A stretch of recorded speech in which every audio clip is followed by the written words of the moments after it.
Artinya Pak Surya berpesan sekali layar terkembang surut kita berkembang.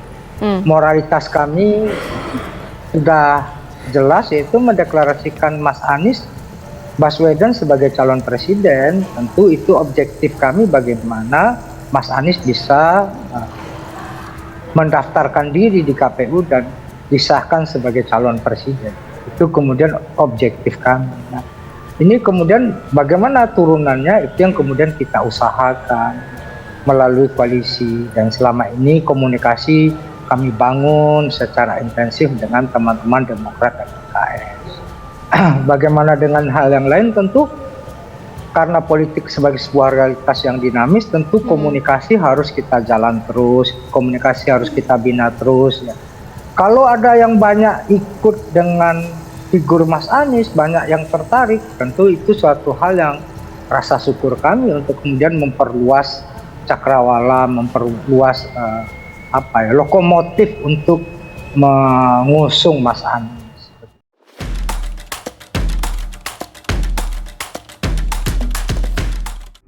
Wakil Ketua Umum Partai Kebangkitan Bangsa Jazilul Fawait mengakui, kemungkinan PKB dan Partai Gerindra berkoalisi dengan Partai Nasdem demi menghadapi pertarungan. Kemungkinan ini mengemuka seiring kunjungan sejumlah petinggi Partai Nasdem ke kantor sekretariat bersama Partai Gerindra PKB di Menteng, Jakarta Pusat, Kamis, 26 Januari 2023. Terima kasih atas ucapan selamatnya. Lebih-lebih nanti kalau kita bersama, biasakan begitu. Namanya juga membangun komunikasikan, tentu dengan nada yang positif, kata Jazilul kepada awak media. Dia menjelaskan, Sekber Gerindra PKB, sejatinya terbuka bagi partai politik lainnya. Hal ini sekaligus sebagai ruang yang dapat memecahkan kebuntuan komunikasi politik. Kami juga berharap Sekber ini menjadi rumah yang mempersatukan kita semua. Setidaknya, siang hari ini ada 3, PKB, Gerindra dan Nasdem.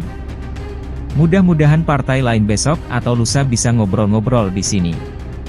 Semuanya itu bisa dibicarakan, tidak ada politik yang buntu, katanya.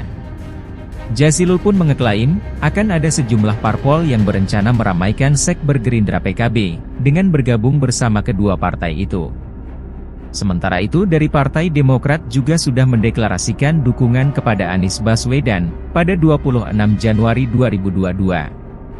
AHY tidak mempermasalahkan kriteria cawapres yang sempat diungkap Anies, mulai dari paling berkontribusi pada pemenangan, berkontribusi pada stabilitas koalisi. Terkait kriteria bacawa pres, secara prinsip tidak ada masalah bagi kami.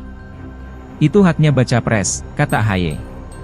Koalisi Demokrat, PKS, dan Nasdem dipersatukan oleh visi dan semangat yang sama, senasib dan seperjuangan, untuk mengemban amanah rakyat yang menginginkan perubahan dan perbaikan pada kehidupan bermasyarakat, berbangsa, dan bernegara, kata dia.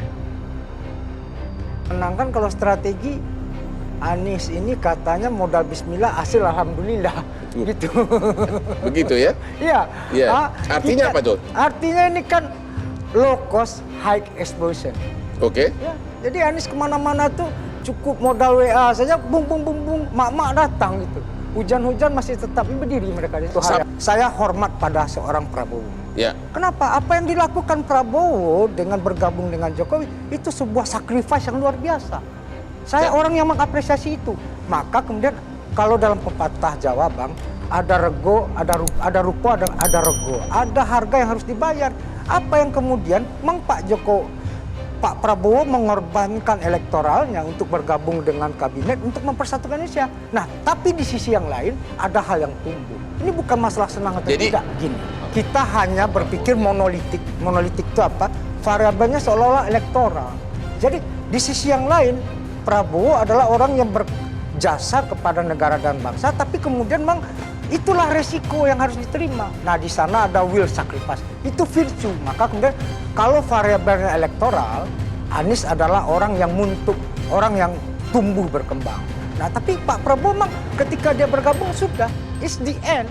Nah, maka kemudian variabel Pak Prabowo harus kita bicara sebenarnya sudah tidak di ranah elektoral lagi. Jadi bangsa ini juga harus kita didik, Bang. Biar kita tidak terjebak kepada narasi-narasi yang selalu elektoral based gitu.